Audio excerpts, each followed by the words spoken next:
Argumentar, es decir, defender de manera más o menos convincente unas creencias u opiniones, es ciertamente algo común en la interacción social. En todo tipo de contextos y ámbitos, como los medios de comunicación, los foros científicos, las charlas con los amigos o incluso los discursos parlamentarios, es frecuente que se generen debates en los que se dan y piden razones para defender una acción concreta o una postura determinada.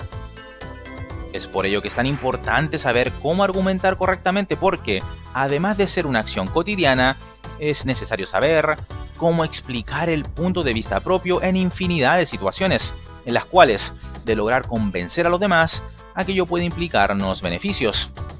Pero saber argumentar no se limita únicamente a saber decir lo que se opina de un tema en concreto o ejercer algún tipo de influencia sobre a quien se dirige. No es una tarea meramente oral o escrita. Una persona que sabe argumentar bien no solamente es un buen comunicador, también es aquel que tiene en cuenta el contexto en el que se da la acción comunicativa, piensa en el nivel y sentimientos del público con el que habla, empatizando en mayor o menor medida con él. También tiene en cuenta las conductas de las demás personas, sean o no adversarios en el debate, sabiendo si muestran conformidad o disconformidad con lo que se ha dicho. Entonces, una vez comprendida la importancia de saber argumentar bien, veamos algunas pautas que sirven para hacer que la acción argumentativa sea satisfactoria. En concreto, 10 técnicas o trucos infalibles que brinda el psicólogo Nahum Montagut Rubio. ¿Estás listo? Comencemos. Prepararse bien. La capacidad de saber argumentar se puede mejorar mediante la práctica, pero para ello es muy necesario el documentarse en profundidad sobre el tema del que se quiere hablar. Sea cual sea la opinión al respecto de la temática del debate, no tiene mucho sentido defenderla sin antes haber visto los hechos relacionados. Hoy en día, mucha gente opina sin saber de lo que habla y, aunque convencido de que tienen razón, en el momento en el que intentan argumentar sus creencias, lo único que llegan a hacer es el ridículo al demostrar su completa ignorancia sobre el tema. Evitar este error es tan sencillo como acudir a fuentes fiables de información que, mediante datos objetivos, la opinión de expertos y conocimiento científico del tema, nos permitirán hacer más sólida nuestra postura. Presentar el argumento. Comenzar con una explicación en la que se presente lo que se va a argumentar es una muy buena forma de empezar el debate o discurso. En esta introducción se incluirá la premisa o tesis, permitiendo al público hacerse una idea general de lo que se va a hablar y de la postura que se va a defender. En esencia, en esta introducción se hace un resumen de lo que se ha conocido a través de la investigación propia que se ha llevado a cabo. Presentar las pruebas de mayor a menor solidez. Una buena estrategia para defender el punto de vista propio es el de mostrar los datos en función de su grado de solidez, prefiriendo ir de más a menos. Primero, se empieza con la prueba más convincente con la intención de generar ya desde un principio el apoyo a nuestra postura del público. Progresivamente se van presentando aquellos aspectos más débiles de nuestro punto de vista, aunque esto ya no sea de gran importancia para el público, dado que ya se ha logrado hacer que se nos apoye. Decidir el tipo de razonamiento empleado. Es muy importante que, en el camino que se recorre para llegar a la conclusión final durante el debate, se elija la forma en la que se defenderá racionalmente el punto de vista propio. Se puede optar por el razonamiento deductivo, el cual parte de generalizaciones para llegar a una conclusión específica. Usando este tipo de razonamiento, si las premisas de las que se parte son verdaderas, entonces la conclusión también tendría que serlo. Por ejemplo, todas las plantas necesitan agua. Los ficus son plantas, los ficus necesitan agua.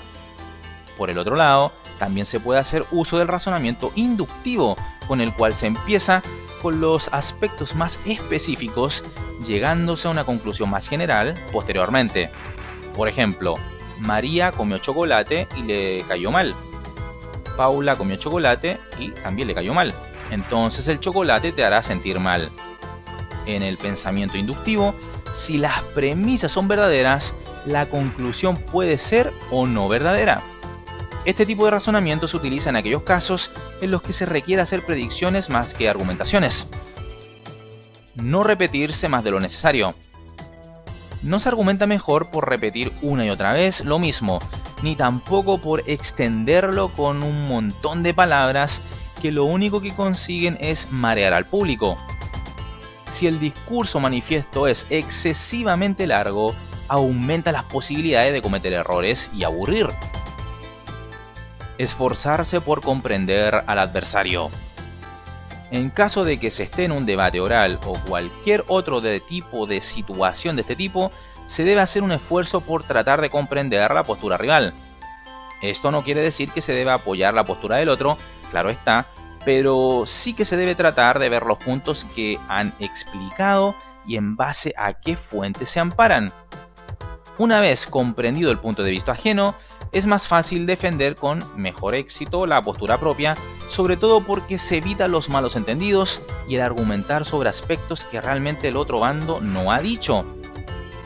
Es muy frecuente en los debates que ocurran situaciones en las que, mientras una persona hace una crítica sobre lo explicado por el adversario, este adversario salte diciendo algo como "yo no he dicho esto", y finalmente resulte que evidentemente no había dicho tal cosa, lo cual implica que toda la crítica realizada se desmorone como un castillo de naipes.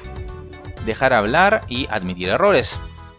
Especialmente en debates orales, es muy importante dejar que el otro bando se explique, sin interrumpirle mientras lo hace. También es muy importante que, en caso de que el otro bando haya dicho una verdad demostrable y sólida, se acepte.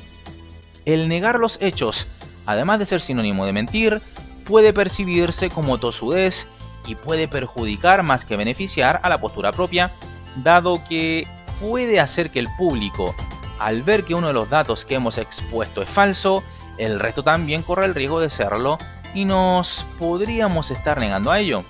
Negar los hechos cuando se ha visto que son lo que son se puede percibir como tosudez y como que no se acepta la realidad. Esto perjudica la postura propia, dado que puede dar a entender que el resto de datos que hemos obtenido o podrían ser falsos o no hemos sabido ver cómo eran realmente. Para colmo, la discusión puede llegar a un punto en el que se hace difícil o imposible el proseguirla, habiendo un bando que ha dicho un dato cierto mientras que el otro se niega a creerlo. El sentido de humor en su justa medida. Puede parecer una obviedad, pero aunque el humor puede ser una buena herramienta argumentativa, se debe saber utilizarlo en el momento adecuado. Las bromas, especialmente en un contexto distendido y cuando se habla de algo cotidiano, están bien. No lo están tanto cuando se habla de temas más serios como el cambio climático, el feminismo, los presos políticos o un genocidio. Para saber si realmente es apropiado hacer una broma sobre la temática de la que se está hablando, es tan sencillo como tener un mínimo de empatía y ponerse en el lugar de la persona a la que va dirigida o con la que se hace el humor. Evitar falacias ad hominem. La falacia ad hominem, en latín contra el hombre, es un tipo de mal argumento utilizado con mucha frecuencia, tanto en debates mundanos como en los que debería haber un mayor nivel, como en política. Consiste básicamente en criticar al adversario por su forma de ser, más que por sus argumentos o datos que haya expuesto. Hacer una crítica a la persona en función de su sexo, raza, orientación sexual, apariencia, entre otros, en vez de darle solidez a los argumentos propios, contribuiría a que el público nos vea como malos perdedores o personas que no sabemos mantener la compostura. Adaptar el lenguaje al nivel del oponente. Si se ha hecho una profunda búsqueda de información sobre el tema a debatir, es muy probable que se conozcan términos especializados, grandes autores de referencia, entre otros muy útiles datos. Sin embargo, no se debe bombardear a quien se le dirige la argumentación con un montón de palabras a fin de dar a conocer lo mucho que se sabe del tema. Esto puede suponer una serie de inconvenientes que, desde luego, no ayudan en el convencer a los demás de nuestra postura. Puede percibirse que uno se refugia en el haber memorizado un montón de palabras sin saberlas utilizar ni tampoco relacionarlas con el objetivo principal de la intervención, que es el de argumentar la postura propia. También puede darse la sensación de que se está yendo por las ramas, alejándose del punto principal del debate. Se puede hablar de asuntos relacionados con el tema principal del debate, pero se debe tener en cuenta que es el punto de referencia.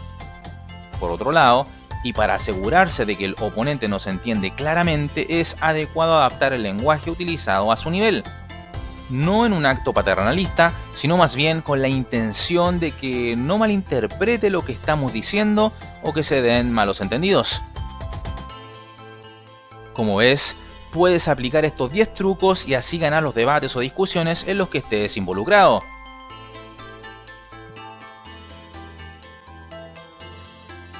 No olvides apoyar este video con un like. Soy psicólogo de profesión y te invito a que te suscribas a este canal y actives la campana de notificaciones para que te enteres de la publicación de nuevos videos. También síguenos en Twitter, Facebook e Instagram. Todo esto para ayudarte en tu desarrollo personal. Nos vemos.